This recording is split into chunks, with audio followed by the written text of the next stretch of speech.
بسم اللہ الرحمن الرحیم، شروع اللہ کے نام سے جو بڑا مہربان نہایت رحم والا ہے۔ وجاءت سیارۃ فأرسلوا واردهم فأدلى دلوه قال يا بشرى هذا غلام وأسروه بضاعة والله عليم بما يعملون۔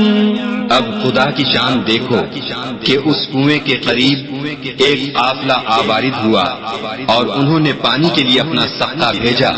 اس نے کنویں میں ڈول لٹکایا تو یوسف اس سے لٹک گئے۔ وہ بولا زہ قسمت، یہ تو نہایت حسین لڑکا ہے، اور اس کو قیمتی سرمایہ سمجھ کر چھپا لیا، اور جو کچھ وہ کرتے تھے خدا کو سب معلوم تھا۔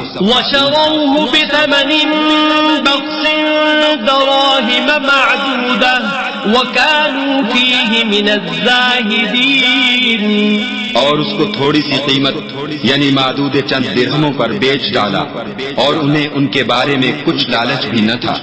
وقال الذي اشتراه من مصر لامرأته أكرمي مثواه عسى أن ينفعنا أو نتخذه ولدا وكذلك مكنا ليوسف في الأرض ولنعلمه من تأويل الأحاديث والله غالب على أمره ولكن أكثر الناس لا يعلمون۔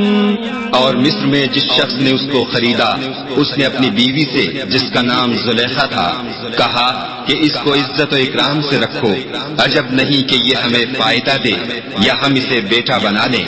اس طرح ہم نے یوسف کو سرزمین مصر میں جگہ دی، اور غرض یہ تھی کہ ہم ان کو خواب کی باتوں کی تعبیر سکھائیں، اور خدا اپنے کام پر غالب ہے لیکن اکثر لوگ نہیں جانتے۔ ولما بلغ أشده آتيناه حكما وعلما وكذلك نجزي المحسنين۔ اور جب وہ اپنی جوانی کو پہنچے تو ہم نے ان کو دانائی اور علم بخشا، اور نیکوکاروں کو ہم اسی طرح بدلہ دیا کرتے ہیں۔